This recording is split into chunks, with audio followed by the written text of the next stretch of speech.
has changed, right भैया? Right. आपकी English तो हमारी इंग्लिश से बहुत ही बेहतरीन होगी। तुम क्या ताने दे रही है मुझे? नहीं भैया, ऐसा कुछ नहीं है। आप अपना माल बनाओ और सीधा मॉल में बेच दो।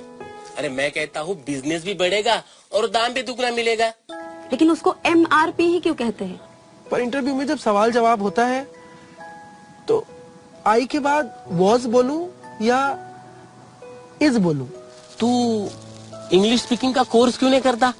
मैं कहता हूँ इंग्लिश का तू कोई ऐसा टीचर ढूंढ जो सीधी काम की बात करे। Hello, how are you?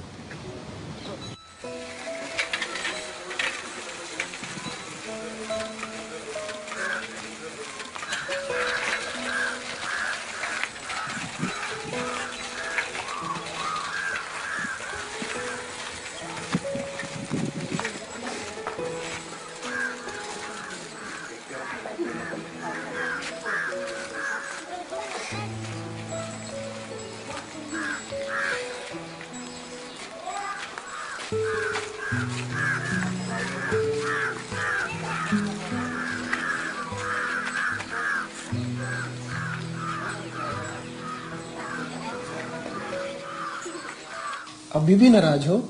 हाँ। अरे तो सॉरी तो बोला था अगले ही दिन।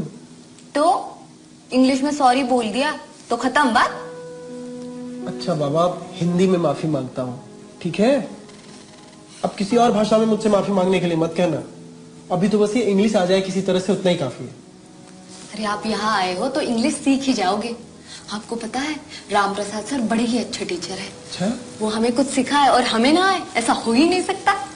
नहीं रूही, ये बात थोड़ी गड़बड़ वाली बोली तुमने। It's very wrong. It is not right. क्यों सर? अच्छा, आपको अपनी तारीफ पसंद नहीं है ना? वैसे होते हैं ऐसे लोग। वैसे हमारे भैया को भी अपनी तारीफ बिल्कुल पसंद नहीं है। थोड़े शर्मीले मिजाज के हैं हमारे भैया। नहीं नहीं, वो बात नहीं है। अंग्रेजी इस्तेमाल करने की मेथड अच्छी होनी चाहिए। अब हमें पता है कि हमारे देश में ऐसे कई शिक्षक हैं जो बहुत मन लगा के पढ़ाते हैं और बच्चे भी उन्हें पसंद करते हैं। लेकिन फिर उन बच्चों का क्या जो इन शिक्षकों का लाभ ना उठा सके? अब अर्जुन को द्रोणाचार्य मिले और वो बड़ा धनुर्धर बन गया, ये तो अच्छी बात है। लेकिन उन बाकी योद्धाओं का क्या जो हस्तिनापुर में नहीं रहते थे? भारतवर्ष के हर एक कोने में तो द्रोणाचार्य पैदा नहीं हो सकते ना। मतलब हम ये कह सकते हैं कि उनका बैड लक ही खराब था। बैड बोलने के बाद खराब बोलने की जरूरत नहीं है रूही। भैया हम मजाक कर रहे थे। अब आप हमें ये भी बता दो कि आपको इंग्लिश के साथ साथ मजाक भी नहीं समझ में आता। अरे चलो छोड़िए। तो हमारी मेथड थोड़ी अलग है। यहाँ पे मैं तुम्हें कुछ नहीं सिखाऊंगा, तुम्हें खुद सीखना होगा। ऐसे कैसे खुद से ही इंग्लिश बोलना सीखेंगे सर? अरे वैसे ही जैसे हिंदी सीखे। अच्छा चलिए, ये बताइए आप हिंदी कब से बोल रहे हैं? कब से बोल रहे हैं? मतलब बचपन से। जब भी पहली बार बोले तब हिंदी में ही बोले थे हम। अच्छा, आपको बचपन का सब याद है? हमें तो हमारे बचपन का कुछ भी याद नहीं है। हमने पहली बार कब बोला, कब खाया, कब हम चलने लगे। हाँ मतलब ऐसे क्लियर तो किसी को भी बचपन का याद नहीं रहता है। पर फिर ये कैसे बोला कि पहली बार आपने हिंदी में ही बात की? तुम भी ना रूही, कभी कभी कुछ भी बोलती हो। अरे जब हमारे घर में मम्मी पापा सब हिंदी में ही बोलते थे तो हम अंग्रेजी में बोलना थोड़ी ना शुरू करते। हमने भी हिंदी में ही बोलना शुरू किया। इसमें नहीं समझने वाली क्या बात है? मतलब आप अंदाजे से बोल रहे हैं, आपके पास कोई प्रूफ नहीं है भैया? हाँ भाई, नहीं है कोई प्रूफ। आजकल की तरह उन दिनों हर हाथ में मोबाइल नहीं हुआ करता था कि हर मिनट 2 मिनट में फोटो ले रहे हैं, वीडियो निकाल रहे हैं। और वैसे भी हम लोग यहाँ पर अंग्रेजी कैसे बोले ये सीखने आए हैं, न कि हमने बचपन में कौन सी भाषा सबसे पहले बोली थी इस पे कोई प्रायोजित कार्यक्रम कर रहे हैं।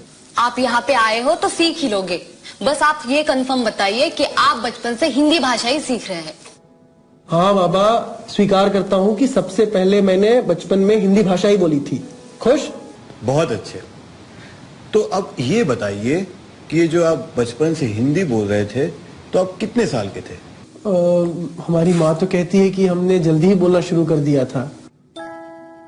जब हम 1 साल के थे तभी से हमने बोलना शुरू किया था, और हमारी अगली सालगिरह आते आते तो हमारे बोलने की गाड़ी बहुत तेज चलने लगी। क्या बात है।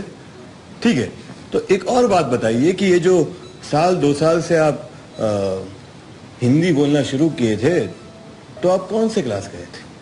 मतलब? अरे मतलब जैसे अंग्रेजी सीखने आप मेरे क्लास आए हो, वैसे हिंदी सीखने किसके पास गए थे? आप भी क्या बात करते हो सर, भला कोई हिंदी सीखने भी कहीं किसी क्लास में जाता है? वो तो बचपन से हमारे मम्मी पापा बोलते रहे, हम सुन सुन के हम भी बोलने लग गए कि ये मम्मी है, ये पापा है, ये चावल है, ये पानी है। हाँ, वैसे हम हिंदी डायरेक्ट नहीं सीखे, हम पहले हिंदी सुने। माँ की कोख में थे तब से हम हिंदी सुनते रहे, फिर सुनते रहे, फिर बोले, फिर बोलते रहे, फिर उसके बाद स्कूल में जाके अ से अनार, आ से आम और ई से इमली सीखे हैं हम। करेक्ट रोही, हम हिंदी ऐसे ही सीखे हैं, मतलब पहले सुने, फिर बोले और फिर पढ़े, है ना? और अंग्रेजी सीखने जाते हैं तो हम directly A for apple, B for bat ये पढ़ना सीखना चाहते हैं, और फिर अंग्रेजी हमें मुश्किल लगने लगती है, और इतनी कि हम अंग्रेजों के कम अंग्रेजी के दुश्मन ज्यादा बन जाते हैं। हाँ, ये भी सही है। बचपन में जब हम स्कूल जाते थे तो इंग्लिश की क्लास में सबसे ज्यादा डर तो स्पेलिंग से ही लगता था। हाँ, स्पेलिंग से तो हम आज भी डरते हैं।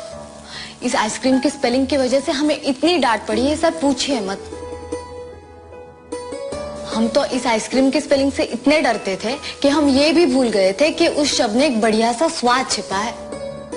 फिर पापा ने एक आइडिया किया, उन्होंने बोला कि तुम इस आइसक्रीम शब्द का ठीक से स्पेलिंग लिख के दिखाओ, फिर हम तुम्हें एक आइसक्रीम देंगे। फिर मिली आइसक्रीम? काहे की आइसक्रीम? फिर हमने भी पापा से कह दिया कि पापा अब आप हमसे ऐसी शर्त लगाओगे तो हम तो बस कुल्फी खाएंगे।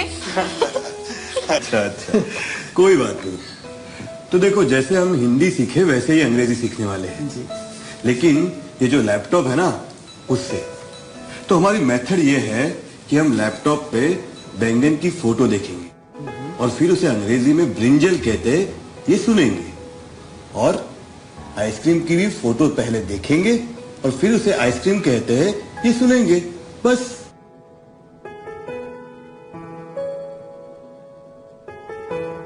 गिरा दे घर एक दिन, कुछ भी टिकने मत दे इस घर में एक पीस में।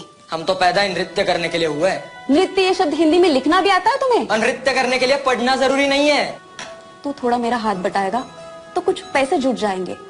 ये कपड़े हम शहर के मॉल में बेचेंगे। पैसा जुटाकर शादी करने का इरादा है ना? हाँ, थोड़ा पैसा जमा करके गहने लोगी, फिर ससुराल चले जाओगी। बहुत खुश हो गई हूँ, इतना अच्छा भाई जो मिला है मुझे, जो अपनी बड़ी बहन के बारे में